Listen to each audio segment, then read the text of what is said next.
پیارے نبی جناب محمد صلی اللہ علیہ وسلم جو پوری دنیا کے لیے رحمت بن کے آئے اور جن کی نسبت سے آج ہم یہاں اکٹھے ہوئے، نبی علیہ الصلوۃ والسلام کی جو شان ہے وہ اللہ کریم نے بلند فرما دی۔ قرآن پاک نے بھی اس کا اعلان کر دیا۔ کائنات کو بنانے سے پہلے ہی اللہ کریم نے ان کا حلف دلوا دیا کہ میرے بعد اگر کوئی ہے روئے زمین پر کائنات میں تو وہ محمد الرسول اللہ صلی اللہ علیہ وسلم۔ لیکن دنیا میں دنیاوی اعتبار سے، مذہبی اعتبار سے محمد صلی اللہ علیہ وسلم اتنے بلند کیسے ہیں؟ کائنات میں آج محمد صلی اللہ علیہ وسلم کا دین سب سے بڑا دین کیسے بنا؟ محمد صلی اللہ علیہ وسلم نے اس انسانیت کے لیے وہ کیا کارنامہ انجام دیا ہے کہ دنیا کے بڑے بڑے لوگ آج بھی حیران ہیں کہ پیارے نبی علیہ الصلوۃ والسلام کو دنیا سے گئے ہوئے 1450 سال ہو گئے، لیکن اسلام آج بھی اسی رفتار سے ترقی کر رہا ہے جس طرح محمد رسول اللہ صلی اللہ علیہ وسلم کے دور میں تھا۔ اس کے لیے پس منظر میں جانا ہوگا، پیچھے جانا ہوگا، اسلام کا نہیں وشو کا اتہاس پڑھنا ہوگا، دنیا کی تاریخ، دنیا کی ہسٹری کو ٹٹولنا ہوگا کہ محمد صلی اللہ علیہ وسلم نے ایسا کیا کیا، یہ ہم تک یہ دین کیسے پہنچا۔ آپ کو پتا ہے دنیا میں 207 یا 204 ملک ہیں، ان ملکوں میں ساری چیزیں ایک جیسی نہیں ہیں، مگر اگر ٹینٹ لگائیں گے تو ایک جیسا نہیں ملے گا، ان میں کپڑے میں فرق ہوگا، رواج میں فرق ہوگا، لباس دیکھیں گے ایک جیسے نہیں ہوں گے، شکلیں دیکھیں گے ایک جیسی نہیں ہوگی، زبان دیکھیں گے ایک جیسی نہیں ہوگی، کھانا پینا دیکھیں گے ایک جیسا نہیں ہوگا۔ پوری کائنات میں صرف ایک ہی چیز ایک جیسی مل سکتی ہے، وہ صرف کلمہ لا الہ الا اللہ محمد الرسول اللہ پڑھنے والے لوگ ہیں، چاہے ان کی تعداد کہیں کم ہو یا زیادہ ہو۔ کائنات میں اگر ایک ہی چیز بالکل ہو بہو کہیں مل سکتی ہے تو محمد الرسول اللہ کے کلمہ پڑھنے والے مسلمان ہیں۔ ہوا کیسے؟ یہ اتنا بڑا مشن، اتنا بڑا دین کائنات میں پہنچا کیوں کر؟ اس کے پس منظر میں جب تک نہیں جائیں گے، ٹھیک ہے آج پیارے نبی علیہ الصلوۃ والسلام کے خلاف بہت سارے لوگ باہر کے ملکوں میں بیٹھ کے بھی کوئی ویڈیو بنا دیتا ہے، لیکن محمد الرسول اللہ صلی اللہ علیہ وسلم نے ایسا کیا کیا کہ آج اخیار میں ہم لوگ یہاں بیٹھے وادیوں کے اندر اور کلمہ کس کا پڑھتے ہیں؟ محمد الرسول اللہ صلی اللہ علیہ وسلم۔ آئیے 1450 سال پیچھے چلتے ہیں، مکے کی دھرتی، مکے کی دھرتی ہے، عرب کا دیش ہے۔ اگر کسی کے گھر میں بیٹی پیدا ہوتی ہے تو وہ بیٹی کو اٹھاتا ہے زندہ اور جا کے ریگستان میں ایک گڈھا کھودتا ہے، اس میں اس بیٹی کو دفن کر دیتا ہے کہ یہ بیٹی اگر میں پالوں گا کل کو جوان ہوگی تو کسی کو مجھے اپنا داماد بنانا پڑے گا تو میری تو بے عزتی ہو جائے گی۔ یہ جو میں واقعات آپ کو سنانے لگا ہوں تو یہ آپ اس لحاظ سے نہ سنیے کہ آپ اسلام کی تاریخ، دنیا کی وشو کا اتہاس، دنیا محمد صلی اللہ علیہ وسلم سے پہلے کیسی تھی، اب یہ دنیا ایسی کیسے بن گئی، اس کو پڑھنا ہوگا، سمجھنا ہوگا اس بات کو۔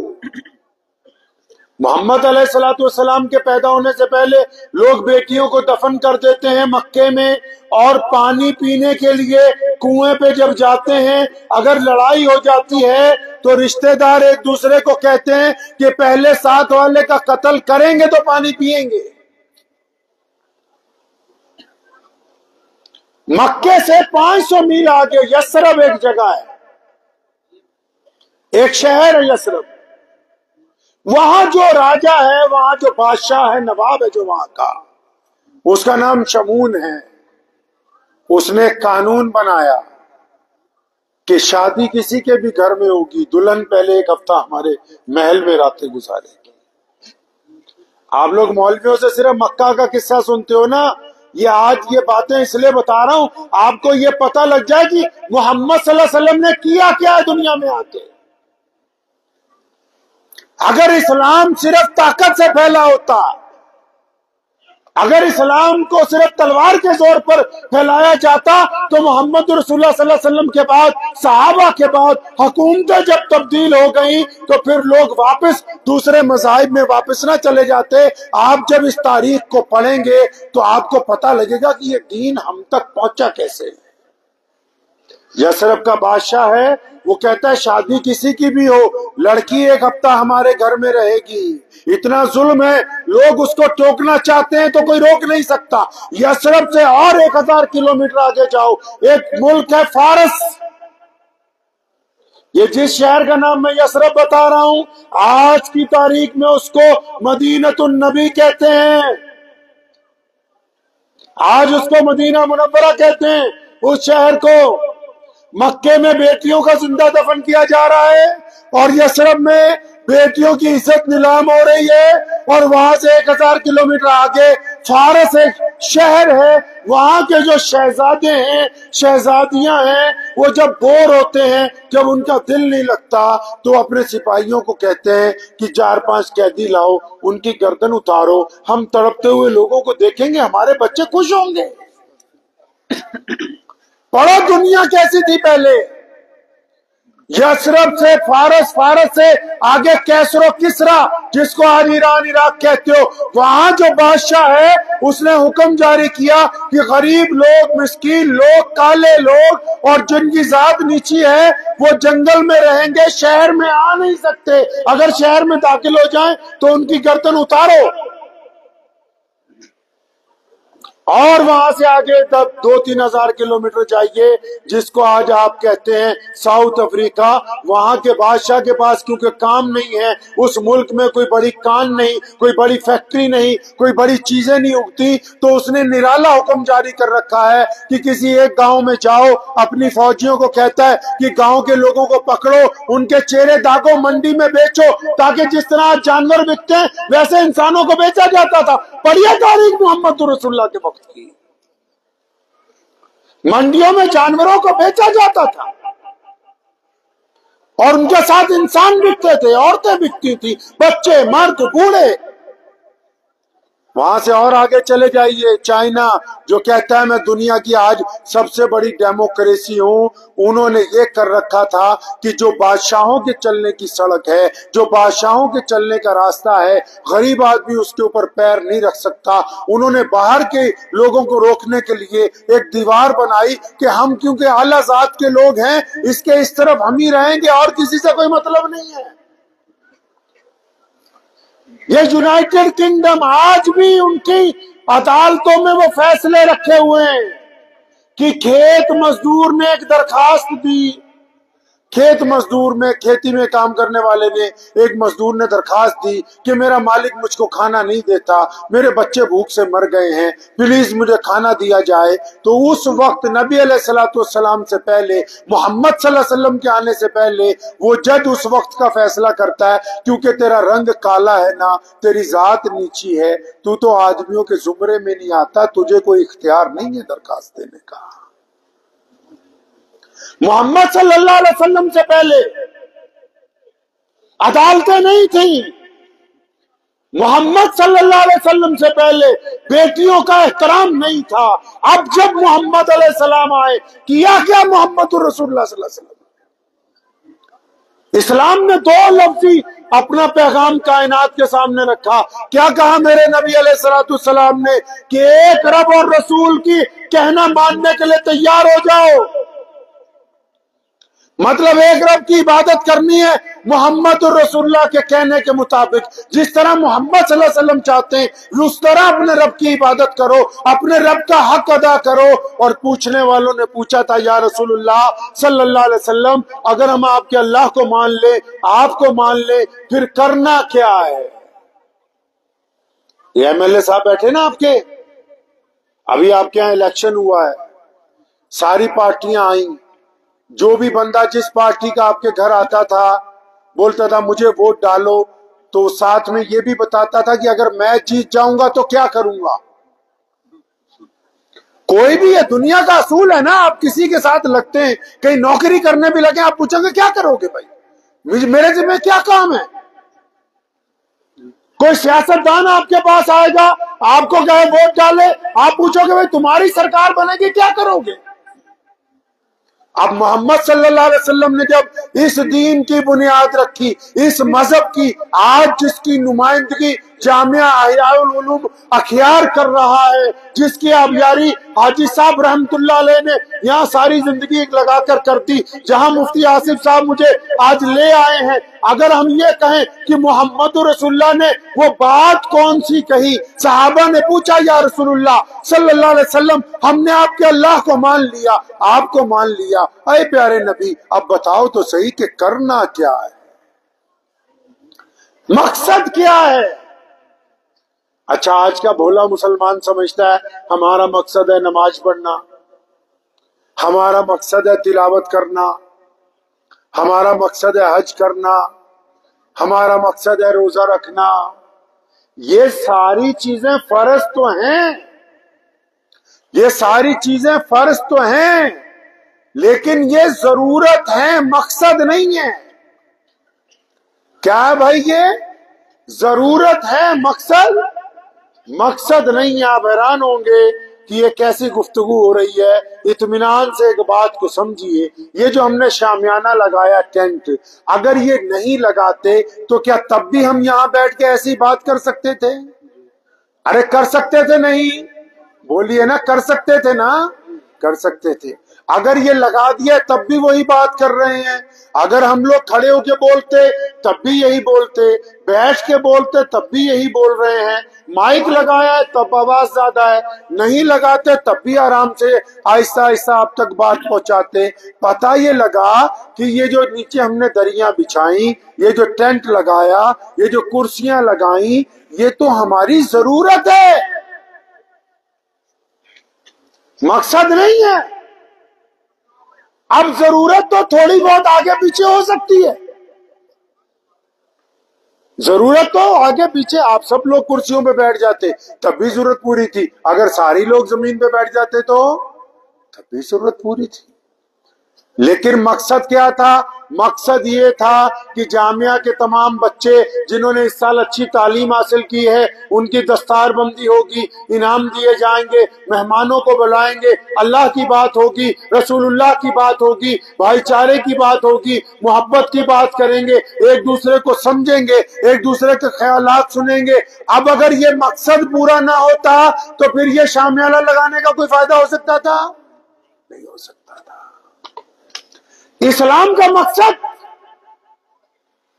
نماز، روزہ، حج، زکوٰۃ فرض ہے، ضروری ہے، ان کا انکار کفر ہے، لیکن یہ ہماری ضرورتیں ہیں اس مقصد کو پانے کے لیے جو مقصد محمد رسول اللہ نے ہمیں عطا فرمایا ہے صلی اللہ علیہ وسلم۔ مقصد کیا تھا؟ مقصد نبی علیہ الصلوۃ والسلام نے بیان کیا۔ صحابہ نے پوچھا یا رسول اللہ صلی اللہ علیہ وسلم آپ کیا چاہتے ہیں؟ فرمایا جو ایک اللہ کی عبادت کرے، ایک محمد الرسول اللہ کا کہنا مانے، اب اس پر لازم ہے کہ وہ دنیا کے تمام انسانوں کو برابری کا درجہ، تمام انسانوں کو برابری کا درجہ دے گا، تمام انسانوں میں سے چھوا چھوت کا خاتمہ کرے گا، تمام انسانوں سے نفرت کا خاتمہ کرے گا۔ تبھی تو سیدنا ابو بکر صدیق رضی اللہ تعالیٰ عنہ شہزادے ہیں، بادشاہ ہیں، سیدنا عمر بن خطاب رضی اللہ تعالیٰ عنہ امیر المومنین ہیں، محمد رسول اللہ کے چہیتے ہیں، عثمان ذی النورین رضی اللہ تعالیٰ عنہ نبی علیہ السلام کے دور داماد ہیں، اپنے دور کے شہزادے ہیں، شیر خدا علی مرتضی رضی اللہ تعالیٰ عنہ اہل بیت میں سب سے معزز فاطمہ الزہرا کے شوہر حسن و حسین کے والد محترم ہیں۔ ان سب کی موجودگی میں فتح مکہ کے موقع پر بیت اللہ کی چھت پر اذان دینے کے لیے محمد الرسول اللہ نے اگر کسی کو کھڑا کیا تو پھر کالے بلال کو کھڑا کیا ہے۔ نعرہ تکبیر، شان رسالت، شان صحابہ۔ اب بلال کون ہے؟ وہ بلال کالا ہے، بلال حبشی ہے، بلال غلام ہے۔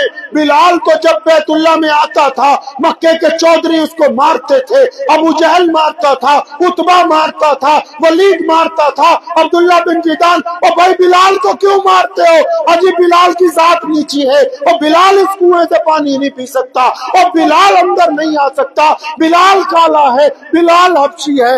اب یہ محمد آئے ہیں، کہیے صلی اللہ صلی اللہ صلی اللہ صلی اللہ۔ اب یہ محمد آ گئے صلی اللہ علیہ وسلم، جنہوں نے اعلان کر دیا کہ آؤ اب میرا دین آ گیا، آج کے بعد کوئی چودھری نہیں، آج کے بعد کوئی گورا نہیں، آج کے بعد کوئی کالا نہیں، آج کے بعد کوئی امیر نہیں، آج کے بعد کوئی غریب نہیں۔ آ گیا ہے لڑائی میں اگر وقت نماز قبلہ رو ہو کے زمین بوس ہوئی، قوم حجاز ایک ہی صف میں کھڑے ہو گئے، محمود اور ایاز۔ نہ کوئی بندہ رہا نہ کوئی بندہ نواز، بندہ صاحب و محتاج و غنی ایک ہوئے، تیری سرکار میں پہنچے تو سبھی ایک ہوئے۔ پتہ لگا اسلام کا مقصد؟ اسلام آیا ہے، نبی علیہ السلام نے دنیا کی، ہمارے نبی محمد صلی اللہ علیہ وسلم نے دنیا کی دکھتی ہوئی رگ کو پکڑ لیا۔ آپ کے لیڈر کیا کہتے ہیں کہ ہمیں جتاؤ، اچھی روٹی، اچھا کپڑا، اچھا مکان، اچھی سڑکیں، ساری امریکہ میں جاؤ الیکشن ہوتا ہے، وہاں کا صدر کیا کہتا ہے؟ مجھے جتاؤ، اچھی ہاسپٹلٹی، اچھے ہمیں مینٹیننس، اچھی سڑکیں، اچھے سکول، اچھی تمہاری انویسٹمنٹ کرواؤں گا۔ پوری دنیا میں کہیں چلے جاؤ، سعودی عرب بھی کیوں نہیں چلے جاؤ، وہاں کا بادشاہ بھی یہی کہے گا اچھی سڑکیں یہ وہ۔ لیکن میرے نبی محمد صلی اللہ علیہ وسلم نے نرالی بات کی ہے، کہیے صلی اللہ علیہ وسلم۔ میرے نبی محمد صلی اللہ علیہ وسلم نے نرالی بات کی، کیا حکم دیا؟ اور فرمایا روٹی کپڑا مکان ضرورت نہیں ہے انسان کی، سب سے بڑی ضرورت انسان کی عزت نفس ہے۔ اسی پنجابی کہنے انہیں تو پنجابی سمجھ آ جائے گی تھوڑی بہت نہیں؟ اسی پنجابی کہنے انہیں بھی پھپھڑ کیوں ناراض ہو گیا ہے بھائی؟ خالو ناراض ہو جاتا ہے نا، جس کو داماد کہتے ہیں، اسی پنجابی کہنے پھپھڑ کا تو ناراض ہو گیا۔ جب شادی ہوتی ہے نا سالوں کی، پھپھڑ آتا ہے، خالو داماد جو ہوتا ہے گھر کا، وہ کسی بھی بات پہ ناراض ہو کے گھر کو واپس بھاگ جاتا ہے۔ بھائی کیا بات ہو گئی، آپ ناراض کیوں ہو گئے؟ تو جب پوچھتے ہیں پھپھڑ بھی ناراض کیوں ہو گیا، کوئی روٹی اچھی نہیں تھی، کپڑے نہیں دیے، کیا بات ہوگی؟ پتا وہ کیا کہتا ہے؟ آپ کسی کے پاس جائیے، آپ میں سے بھی کوئی ناراض ہو کے چلا جائے گا، اس لیے نہیں جائے گا وہ کہ روٹی نہیں ملی، پانی نہیں ملا، نہیں، وہ ناراض کیوں ہوئے؟ تو پھپھڑ کہتا ہے میں ناراض اس لیے ہو گیا کیونکہ مجھے عزت کے ساتھ کھانا نہیں کھلایا ہے۔ ہمارے نبی محمد صلی اللہ علیہ وسلم نے انسانوں کی دکھتی ہوئی رگ پکڑ لی، فرمایا میں عزتیں بانٹنے آیا ہوں۔ کبھی تو قرآن نے کہا کہ یتیم کو عزت دینے کی بات کرو، یہ نہیں کہا کپڑا دو، روٹی دو، مکان نہیں، کیونکہ محمد صلی اللہ علیہ وسلم نے جب بھی بات کی ہے بیماری کی جڑ کا کی، مسلمانوں کو کہا کہ دنیا کے انسانوں کو عزت دو۔ ان کو معلوم ہے کہ جب میرا امتی عزت دے گا تو مانگنے والے کو گھر میں بٹھا کے کھانا کھلائے گا، گھر میں بٹھا کے اس کی جیب میں 2 رقم ڈال دے گا، گھر میں بٹھا کے اس کو کپڑے دے گا۔ اگر آپ نے کسی کو عزت دے دی تو سمجھو سب کچھ دے دیا، اگر آپ دنیا میں کسی کو عزت نہیں دے سکتے تو پھر کچھ بھی نہیں دے سکتے۔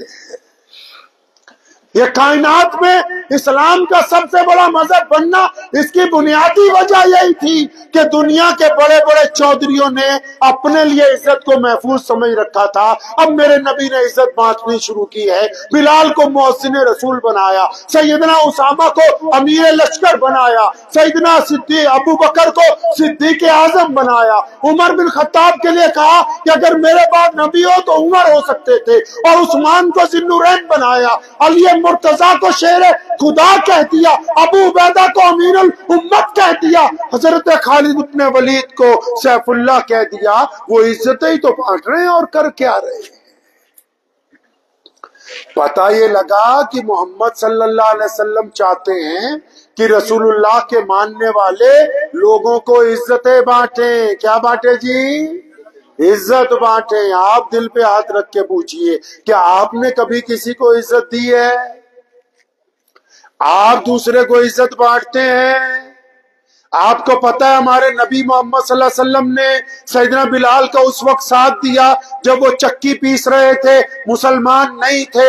ایک بوڑھی عورت کا قصہ آپ سنتے ہیں گٹری اٹھانے کا، وہ بھی مسلمان نہیں تھی. ایک اور خاتون کا واقعہ آتا ہے جس کا تیل گر گیا، اس کی نبی صلی اللہ علیہ وسلم مدد کرنے پہنچے، وہ بھی مسلمان نہیں تھی. حاتم طائی کی بیٹی کا واقعہ آتا ہے، وہ نبی علیہ السلام کے دربار میں پہنچی، آپ نے اس کے سر پہ اپنی چادر دوپٹہ بنوا کے رکھوائی، وہ بھی مسلمان نہیں تھی. پتہ یہ لگا کہ محمد رسول اللہ صلی اللہ علیہ وسلم کے دربار میں جو کوئی بھی آیا، وہ چاہے مسلمان ہو یا پھر غیر مسلم ہو، میرے نبی نے ان کو عزتیں بانٹی. کیا ہم بھی اپنے نبی صلی اللہ علیہ وسلم کے طریقے پہ عزت بانٹتے ہیں؟ کیا ہم میں بھی وہ کوالٹی ہے کہ ہم نبی صلی اللہ علیہ وسلم کے کہنے کے مطابق لوگوں کو عزتیں بانٹتے ہوں، یا ہم لوگوں کی عزتیں چھینتے ہیں؟ آپ کو پتا ہے کہ یہ مسجد ہے، اس میں 5 وقت نماز ہوتی ہے. پتا ہے اتنی بات بھائی؟ ارے بولتے رہیے، معلوم ہے نا مسجد میں کیا ہوتا ہے جی؟ نماز پڑھتے ہیں 5 وقت. لیکن اگر یہ پوچھ لیا جائے کہ ہم نماز کیوں پڑھتے ہیں، بتاؤ. اللہ کی رضا کے لیے. اب اندازہ لگائیے ہم لوگ اسلام سے کتنا دور ہیں. کوئی کہے گا اللہ کی رضا کے لیے، کوئی کہے گا اللہ کا حکم ہے. لیکن قرآن پاک نے اس کا ذکر کیا کہ نماز تم پر فرض کر دی گئی ہے تاکہ تم گندی باتیں کرنی چھوڑ دو، اچھی باتیں کیا کرو. اس کا مطلب یہ نماز ایک ضرورت ہے اور اس کا ایک مقصد ہے، کیونکہ نبی صلی اللہ علیہ وسلم کو ایسے لوگوں کی ضرورت ہے جو نبی کے دین کو آگے پہنچائیں، نبی کے اخلاق حسنہ کو آگے پہنچائیں، نبی کی باتوں کا عملی نمونہ بنے. تو نبی علیہ السلام کو نماز اللہ نے دے دی کہ جو نمازی ہوں گے نا، وہ گندی باتیں نہیں کریں گے، وہ اچھی باتیں کیا کریں گے، وہ اچھے اخلاق والے ہوں گے. اور بلے شاہ نے کیا نا، پنجابی دے وچ کیا بلے شاہ نے، وہ نماز بھی نیکی جانے ہو، ٹھگی بھی کیتی جانے ہو، وہ یا کی کیتی جانے ہو. بابا بلے شاہ رحمت اللہ علیہ فرماتے ہیں نا کہ نماز بھی پڑھتے ہو، بے ایمانی بھی کرتے ہو، نماز بھی پڑھتے ہو، چوری بھی کرتے ہو، نماز بھی پڑھتے ہو، ٹھگی بھی مارتے ہو. اس کا مطلب تم نماز نہیں پڑھتے، صرف دکھاوا کرتے ہو. قرآن نے کہا نا ارأیت الذی یکذب بالدین. پڑھی کبھی یہ آیت آپ نے؟ نماز میں پڑھتے ہوں گے. اللہ فرماتے ہیں اس آیت میں کہ ان لوگوں کی نماز تو خراب ہو گئی، برباد ہو گئی ان کی نماز. یا اللہ کن کی برباد ہو گئی؟ فرمایا نماز جڑا نماز نیتی تے نیاز نہ دتی. بلے شاہ نے اس آیت کا بھی ترجمہ کیتا ہے، کہنا نماز نیتی تے نیاز نہ دتی، تیریاں کس کم پڑیاں نمازاں. قرآن نے کہا ہے نا یہ، وہ ہمارے والی نیاز نہیں. اسی دا نیاز جڑی دینے نا، ہم لوگ جو نیاز دیتے ہیں نا، اپنی کھیر، اپنا ہی کٹورا، اپنا ہی مولوی، اپنی بندے آپ ہی کہا کے الحمدللہ. تو قرآن پاک کہہ رہا ہے نیاز دینے کے لیے. قرآن نے نیاز کا ذکر کیا ہے کہ نماز پڑھتے ہو، قرآن پڑھتے ہو، نیاز کیوں نہیں دیتے؟ ارأیت الذی یکذب بالدین. ارے نیاز کیوں نہیں دیتے؟ یا اللہ کون سی نیاز؟ فرمایا تو نماز پڑھتا ہے، بھوکے کو کھانا نہیں کھلاتا. وہ تو نماز پڑھتا ہے، یتیم کے منہ میں لقمہ نہیں ڈالتا. او یار تو نماز پڑھتا ہے، اپنے پڑوسی کا خیال نہیں رکھتا، اس کا مطلب تیری نماز برباد ہو گئی ہے. پھر قرآن نے کہا کہ نماز پڑھنے وہ لوگ ہیں جو متقی ہوتے ہیں. اب متقی نو اسی پنجابی چ کہنے چنگا بندہ ہوندا ہے. اب چنگا بندہ کون ہوتا ہے جی؟ جس کو میں کہوں چنگا ہے یا آپ مجھے کہیں چنگا ہے؟ نہیں، چنگے کی اصطلاح کرنے کے لیے مولویوں کے پاس جانے کی ضرورت نہیں ہے، مفتیوں کے پاس جانے کی ضرورت نہیں ہے. سیدنا امیر المومنین عمر بن خطاب رضی اللہ تعالیٰ عنہ مسجد میں تشریف رکھتے تھے. ایک بندہ نماز پڑھنے کے لیے آیا اور ساتھ میں جو بندہ بیٹھا تھا امیر المومنین کے، اس نے کہا یا امیر المومنین یہ بہت نیک بندہ ہے. فرمایا کیسے؟ فرمایا فجر زور اثر مغرب عشاء ہر نماز میں پہلے آتا ہے. فرمایا تم غلط کہتے ہو، اس کے گھر والوں سے پوچھو. اگر امی ابو کہتے ہیں کہ بندہ نیک ہے تو پھر یہ نیک ہے، اور ابو امی کہتے ہیں کہ میرا منڈا ٹھگ گیا تو میرے ٹھگ گئی ہے. امی ابو کہتے ہیں کہ یہ بدماش ہے تو یہ بدماش ہے. اگر بیوی کہتی ہے یہ بدتمیز ہے تو یہ بدتمیز ہے، نمازی نہیں ہے یہ. اگر پڑوسی یہ کہتا ہے کہ یہ بندہ ظالم ہے تو پھر یہ نمازی نہیں ہے، یہ ظالم ہی ہے. ہم محمد رسول اللہ کے دین کے نمائندے ہیں بھائی. ہمارا کام دین کو اپنی عملی زندگی میں پروجیکٹ کرنا ہے، اپنے نبی صلی اللہ علیہ وسلم کے طریقے پر چلنا ہے. اپنے دل پر ہاتھ رکھیے، اس کو پوچھا کیجئے اپنے دل کو کہ ہم نے محمد صلی اللہ علیہ وسلم کا کوئی طریقہ اپنایا ہے؟ روزہ کیوں رکھوایا؟ روزہ بھی ضرورت ہے، اس کا بھی ایک مقصد ہے. نماز کا مقصد ہے کہ آپ گندی باتیں نہ کریں. آپ کو پتہ ہے ہمارے یہاں پنجاب چ، آپ کے یہاں بھی ہوتا ہوگا یہ مسئلہ، ہمارے یہاں پنجاب میں اسی پنجابی چ کہنے ہیں کہ مریادہ جو ہے اس کا دھیان رکھنا ہے. یعنی مسجد کا جو عزت ہے، مطلب مسجد میں کوئی جوتی لے کے نہ جائے، اور مسجد میں سر ڈھک کے جاؤ، اور مسجد میں وضو کر کے جاؤ، مسجد میں پاک ہو کے جاؤ، مسجد میں ناپاک آدمی نہیں جا سکتا. ہم کہتے ہیں نا سب لوگ یہ بھائی، ہے نا؟ تو اسی پنجابی جنوں کہنے مریادہ، بھی مریادہ دا کہ دھیان رکھو، مطلب مسجد کے تقدس کا دھیان رکھو. لیکن یہ جس کو ہم تقدس کہتے ہیں یہ تقدس نہیں ہے، یہ پروٹوکول ہے، ضرورت ہے. مطلب یہ مسجد کا پروٹوکول ہے کہ مسجد میں آنے والا استنجا کر کے وضو کر کے آئے، مسجد میں آنے والا سر ڈھک کے آئے، مسجد میں آنے والا جوتے اتار کے آئے، مسجد میں آنے والا خاموش ہو کے آئے، مسجد میں آنے والا آنکھیں جھکا کے آئے. لیکن مسجد کا حق کیا ہے وہ سنیے. مسجد کا حق یہ ہے کہ جب بندہ مسجد سے نماز پڑھ کے باہر نکلا، اب وہ بازار میں گیا، بازار میں کسی کی بیٹی سامنے کھڑی ہے، چاہے وہ مسلمان ہے یا غیر مسلم ہے، اس سے کوئی مطلب نہیں ہے. یاد رکھنا بات کو. محمد صلی اللہ علیہ وسلم پورے عالم کے لیے رحمت ہے. محمد صلی اللہ علیہ وسلم صرف مسلمانوں کے نبی نہیں، پورے عالم کے لیے رحمت بن کے آئے. اب ایک نمازی ہے، مسجد سے نماز پڑھ کے نکلا، سڑک پہ آیا، بازار میں آیا، کسی کی بیٹی کھڑی ہے، مسلمان کی ہے یا غیر مسلم کی ہے، اگر وہ اس کی بیٹی کی طرف گندی نگاہ ڈالتا ہے، اس کی بیٹی سے زنا کا ارادہ کرتا ہے، اس کی بیٹی کو دیکھ کے مزہ حاصل کرنا چاہتا ہے، تو پھر اس نے مسجد کی عزت کو خراب کر دیا ہے، کیونکہ یہ رب سے وعدہ کر کے آیا کہ میں تیرے قانون کو نہیں توڑنے والا ہوں. یہ مسجد کا پروٹوکول کہ جب یہ کھڑا ہو کے بازار میں سامان تولے گا تو برابر ہوگا، اس میں بے ایمانی نہیں کرے گا. اگر سیب کے اوپر اسٹیکر لگائے گا تو جہاں گلا ہوا ہے وہاں نہیں چپکائے گا، اگر گلا ہوا ہے تو اس کو الگ کرے گا. یہ مسجد کا پروٹوکول ہے. ہم مسلمان ہیں، اللہ نے ہم کو ایسا دین دیا، اس جیسا دین کائنات میں کوئی نہیں. آپ دیکھیں آج پورا یورپ اسلام کے دہانے پر کھڑا ہوا ہے. کیوں؟ وہ اس لیے نہیں کہ وہاں کوئی ان سے لڑ رہا ہے، وہ اس لیے کہ جو لوگ وہاں پر رہتے ہیں ان کا کردار محمد رسول اللہ صلی اللہ علیہ وسلم کے حکم کے مطابق ہے، کہ ان کو ملنے والے لوگ.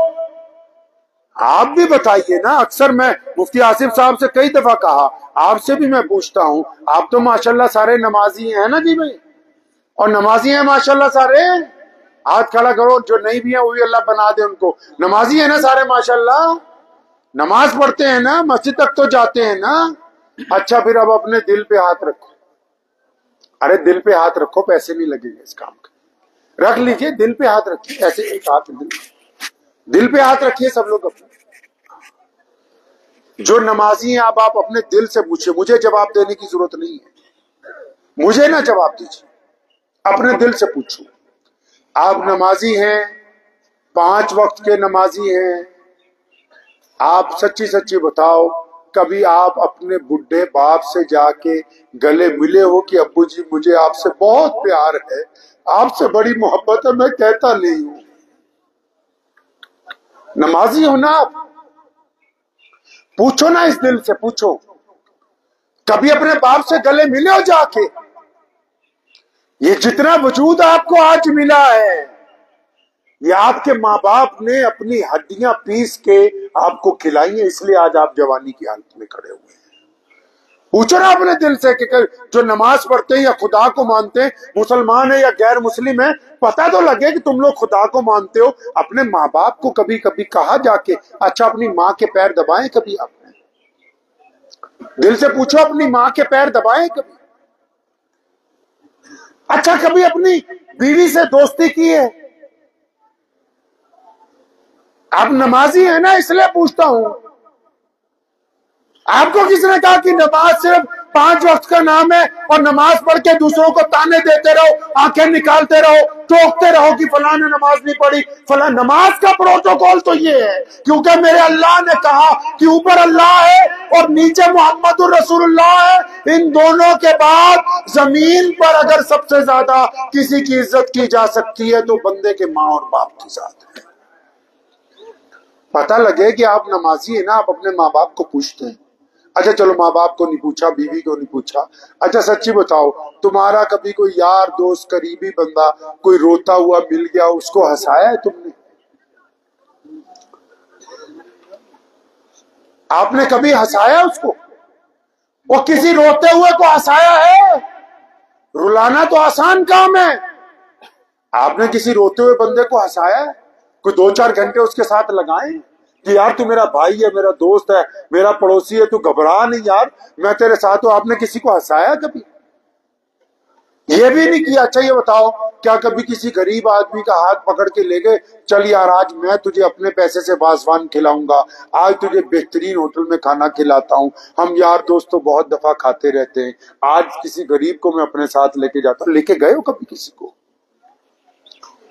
کسی ایسے بندے کو جسے جانتے ہو تم، جس کے کپڑے پھٹے ہوئے رہتے ہیں، جس کے پاس پیسے نہیں ہوتے، بتاؤ نا کبھی اس کو کپڑے دیے ہیں؟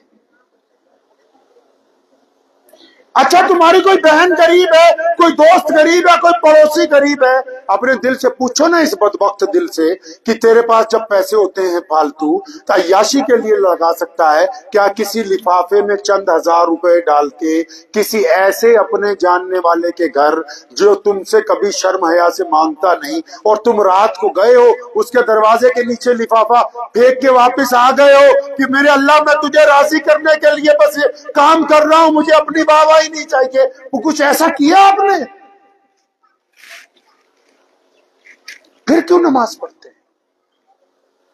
اگر نماز برائیوں سے نہیں روک رہی، اگر نماز غریبوں کی مدد پہ آمادہ نہیں کر رہی، اگر نماز ماں باپ کی عزت نہیں سکھا رہی، اگر ماں باپ بیوی سے محبت نہیں سکھاتی، اگر ماں باپ کے ساتھ پڑوسیوں کی عزت، میرے نبی محمد صلی اللہ علیہ وسلم نے کیا کہا پتا ہے آپ کو؟ کیا کہا محمد رسول اللہ صلی اللہ علیہ وسلم نے؟ فرمایا وہ بندہ مسلمان ہی نہیں، ایمان والا ہی نہیں. لوگوں نے پوچھا یا رسول اللہ کون؟ اور پھر نبی علیہ السلام نے یہ نہیں کہا کہ مسلمان، ہندو، سکھ، عیسائی، دلت، بودھی، جینی، نہیں، میرے نبی نے بیماری کی جڑ کاٹ دی. فرمایا جس کا پڑوسی اس سے ڈرتا ہے وہ بندہ ایمان والا ہو ہی نہیں سکتا. اگر کسی مسلمان کا کوئی پڑوسی غیر مسلم ہے اور وہ اس کے ساتھ خوف زدہ ہے اس سے، تو اس کا مطلب رسول اللہ کہتے ہیں کہ بندہ ابھی مسلمان ہوا نہیں. کبھی اپنی حالت میں دین صرف دکھاوے کا نام نہیں ہے. آپ کو پتا ہے ابھی آپ نے سنا ہوگا کہ محمد صلی اللہ علیہ وسلم کی شان میں کسی نے بے ادبی کی، سنا آپ نے؟ پچھلے سال بھی ہوا تھا ایسا، اس سے پچھلے سال بھی فرانس میں ہوا، اس سے پچھلے سال بھی جرمن میں ہوا. لیکن کبھی سوچا بھی ایسا کیوں ہوتا ہے؟ کوئی کسی کی مخالفت کیوں کرتا ہے؟ سوچا کبھی نہیں؟ سوچا نا. اطمینان سے کوئی 3 بندے ایک جگہ رہتے، ان میں ایک بڑی ترقی کر گیا، آگے ہی جاتا ہے، تو باقی دو کیا کرتے ہیں کہ اس کو برا بھلا کہتے ہیں۔ رشتہ داروں میں بھی کوئی زیادہ ترقی کر جائے تو باقی کے دو کیا کرتے ہیں جی، اس کو کوسنے لگتے ہیں۔ یہ محمد صلی اللہ علیہ وسلم کی جو مخالفت پوری دنیا میں کہیں کوئی ایک آدھا بندہ یوٹیوب پہ کرتا ہے، وہ اس لیے کرتا ہے جب اسے کھلی آنکھوں سے نظر آتا ہے کہ کائنات میں تو سب سے بڑا دین اگر کوئی ہے تو محمد الرسول اللہ کا ہے، یہ پیارے علیہ الصلوۃ والسلام ہے، جن کے پاس ہر رنگ، ہر نسل، ہر زبان، ہر خطے کے اندر اللہ اکبر کہنے والے ایمان والے موجود ہیں۔ اب ظاہر سی بات ہے جب کسی کو یہ پتہ لگے کہ ان کا دین اتنا آگے چلا گیا، یہ تو دنیا سے گئے ہوئے پردہ فرما چکے ہیں، اس کے باوجود ان کا دین پیش قدمی کر رہا ہے، اس کے باوجود لوگوں میں محبتیں بانٹتا ہے، اس کے باوجود لوگوں میں چھوا چھوت کو ختم کرتا ہے، اس کے باوجود لوگوں میں برابری لاتا ہے، تو اس کا مطلب ظاہر سی بات ہے کہ کسی کے دل میں تکلیف ہو سکتی ہے۔ لیکن آپ سے میرا ایک سوال ہے، وقت بھی بہت کم ہے، آپ سے میرا ایک سوال ہے چھوٹا سا۔ آپ کشمیر کے ماشاءاللہ غیور مسلمان ہیں سارے ہی ماشاءاللہ، اطمینان سے دل پہ ہاتھ رکھ کے بتائیے گا، یہ جو میں نے آپ کو واقعات بیان کی ہیں محمد رسول اللہ صلی اللہ علیہ وسلم کی، جو شان ختم نبوت ہے، جو ناموس رسالت ہے، اس کی حفاظت اسی لیے کرنی پڑتی ہے کہ یہ دین برقت رفتاری سے کائنات میں سب سے آگے۔ آپ سے ایک چھوٹا سا سوال ہے، آپ نے کبھی اسلام کی فوٹو دیکھی؟ ارے فوٹو دیکھی اسلام کی کبھی؟ ارے بولیے، فتویٰ مت دے دینا آپ کو، کیونکہ اتنے فتوے بہت چل دینا کشمیر جائیں جی موتی صاحب۔ لیکن ایک فوٹو ہے، آپ اپنے موبائل سے اپنی سیلفی کھینچیے۔ جو ہمارے ہندو سکھ دوست ہیں، جو عیسائی، دلت، جینی، بودھی دوست ہیں ہمارے پورے دیش میں، اچھا وہ تو قرآن نہیں پڑھتے نا، لیکن وہ مسلمانوں کو جانتے ہیں، وہ مسلمانوں کے دین کو بھی سمجھتے ہیں۔ اب وہ جانتے کیسے ہیں؟ کیونکہ وہ اسلام کی تصویر دیکھتے ہیں۔ وہ تصویر کہاں؟ وہ تصویر یہی ہے۔ اس فوٹو کو کھینچیے، اس میں دیکھیں دھیان سے۔ اگر آپ کو لگتا ہے کہ آپ کے موبائل کی سیلفی، اس میں جو بندہ نظر آ رہا ہے یہ ایماندار ہے، تو پھر آپ خوش ہو جائیے کہ آپ محمد رسول اللہ صلی اللہ علیہ وسلم کے دین کی نمائندگی صحیح کر رہے ہیں۔ اگر آپ کا دل کہتا ہے کہ یہ فوٹو میں نظر آنے والا بندہ ٹھگ ہے، بے ایمان ہے، بدتمیز ہے، تو آپ پھر اپنے کسی غیر مسلم دوست کے نزدیک اسلام کی وہی تصویر پیش کر رہے ہیں جو آپ کی سیلفی کے اندر موجود ہے۔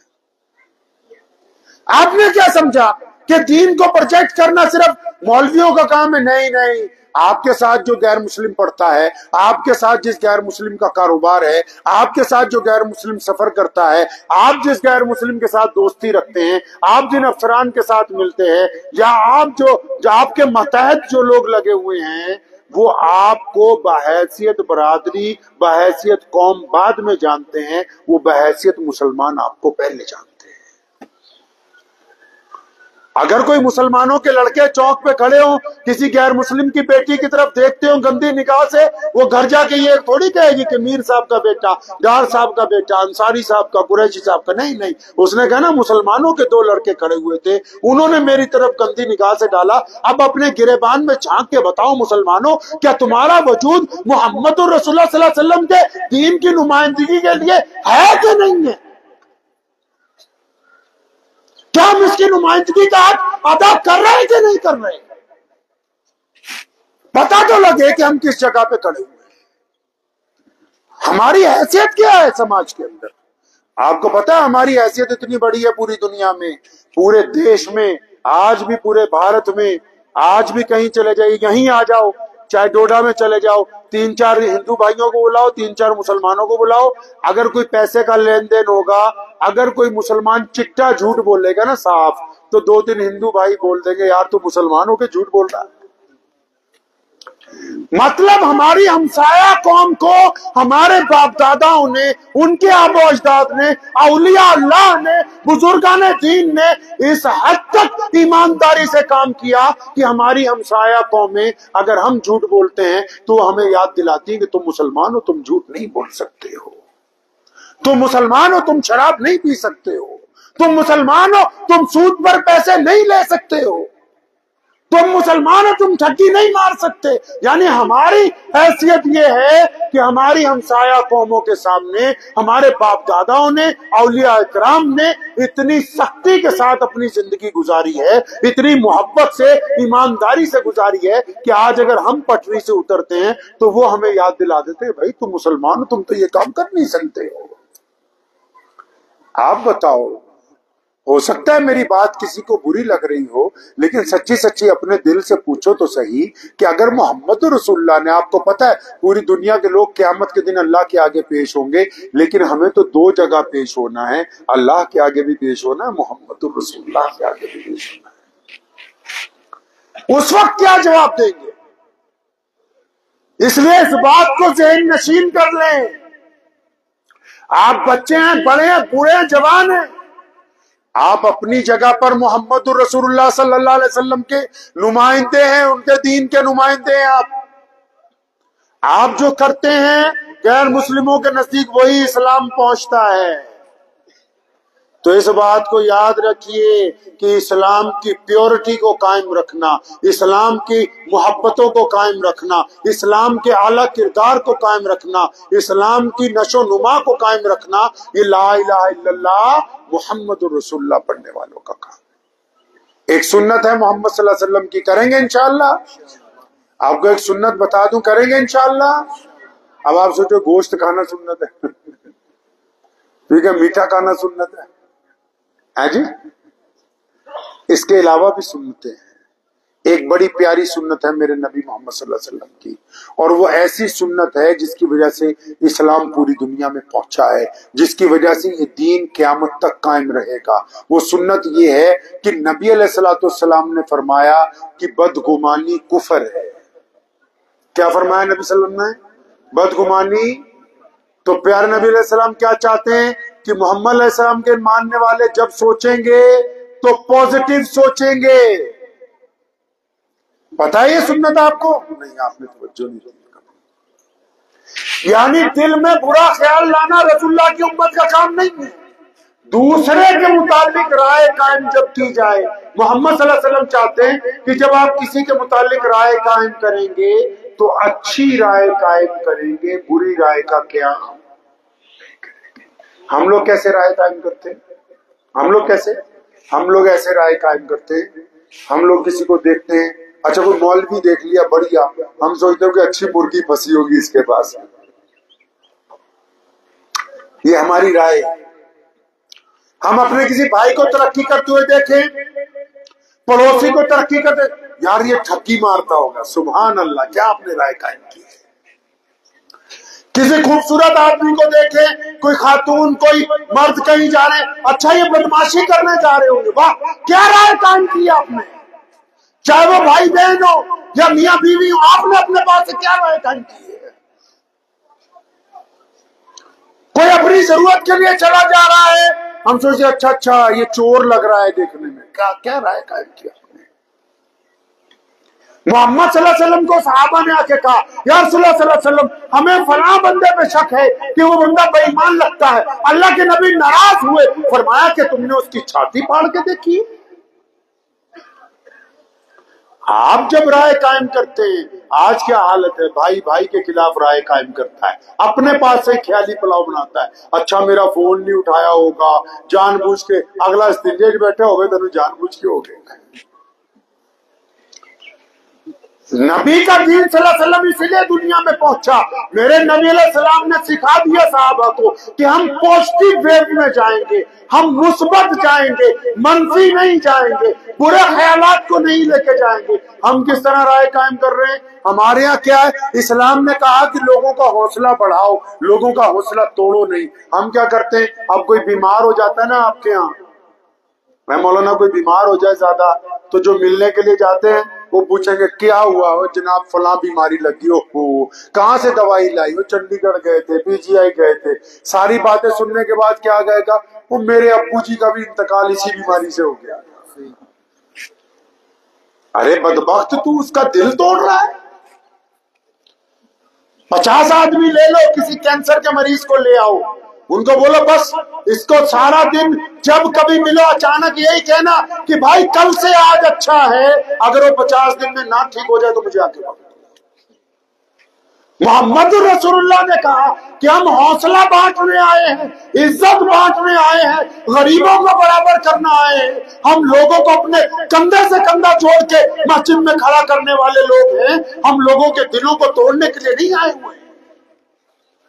ہم کیسی رائے قائم کر رہے ہیں؟ اگر ہمارے خطے میں کہیں اسلام کی رفتار کم ہے تو اس کا مطلب یہ نہیں کہ کوئی ہم سے زیادہ طاقتور ہے، اس کا مطلب یہ کہ ہمارے دین میں جس کو ہم مان رہے کہیں نہ کہیں کوئی کمی موجود ہے جس کو دور کرنے کی ضرورت ہے۔ اس کمی کو اپنے دل میں تلاش کریں، ڈھونڈیں اس کو، اور نبی علیہ السلام کی سنت کو اپنائیے کہ ہم نے جب بھی رائے قائم کرنی ہے، کیا رائے قائم کرنی ہے؟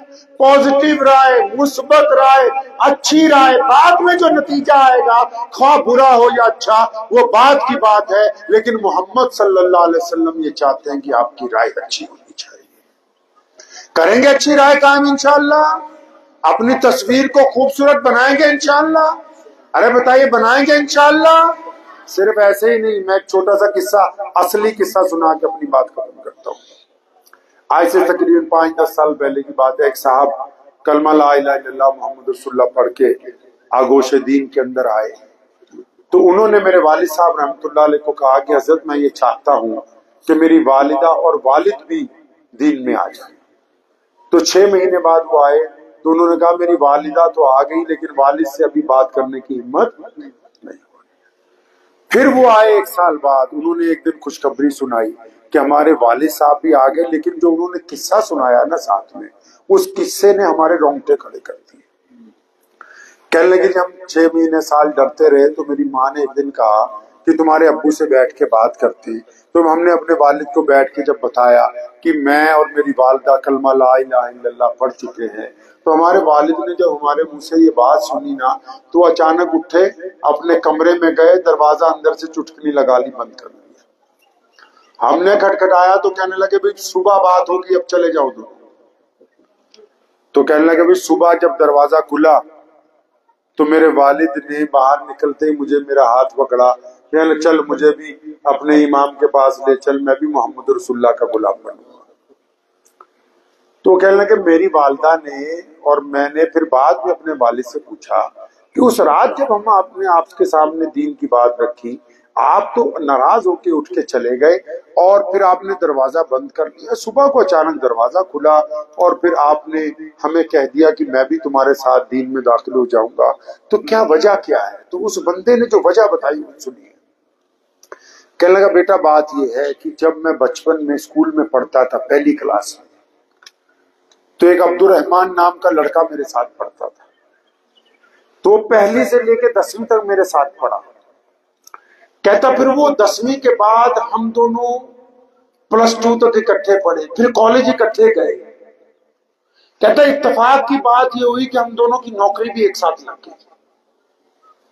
کہتا ابھی چند سال پہلے جب میں ریٹائر ہوا ہوں، ہم دونوں ریٹائر بھی اچھے ہوئے۔ کہتا جب رات تم نے بتایا نا کہ بھی ہم تو ماں اور بیٹا دین میں داخل ہو گئے تو میں نے دروازہ بند کر لیا۔ کہتا میں تمہاری تبلیغ کی وجہ سے دین میں نہیں آیا ہوں، میں نے ساری رات 1 کلاس سے لے کے ریٹائرمنٹ تک ساری زندگی اپنی کھگالی ہے۔ کہتا خدا کی قسم اگر عبد الرحمان بے ایمان ہوتا تو میں کبھی مسلمان نہیں ہوتا۔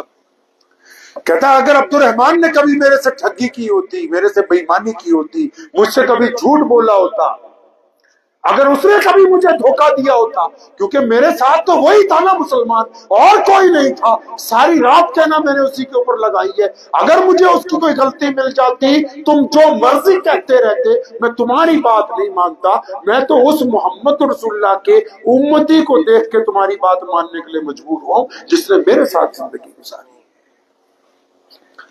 تو یہ جلسہ صرف باتوں کے لیے نہیں کیا ہے، آپ بتائیں کچھ بدلیں گے انشاءاللہ؟ کچھ نفرت کو محبت میں تبدیل کریں گے انشاءاللہ؟ جو قومیں جہاں اکثریت میں ہوتی ہیں ان کا کام ہوتا ہے کہ اقلیتوں کے ساتھ اپنے اعلیٰ کردار کو پیش کریں، پتہ نہیں آپ کو کوئی مولوی یہ بات کہے گا یا نہیں کہے گا، لیکن یہ محمد رسول اللہ صلی اللہ علیہ وسلم کی سنت ہے یہ بھی، کہ جو قومیں جہاں بڑی تعداد میں ہو وہ اپنے سے کم تعداد کے لوگوں سے محبت کے ساتھ، پیار سے، خلوص سے ان کے ساتھ کھڑی ہونے والی ہو، تاکہ کوئی یہ نہ کہے کہ فلاں مسلمان نے تعداد کا فائدہ اٹھانے کے بعد ہمارے ساتھ کوئی زیادتی کی ہے۔ تو کچھ تبدیلی لائیں گے انشاءاللہ تعالی۔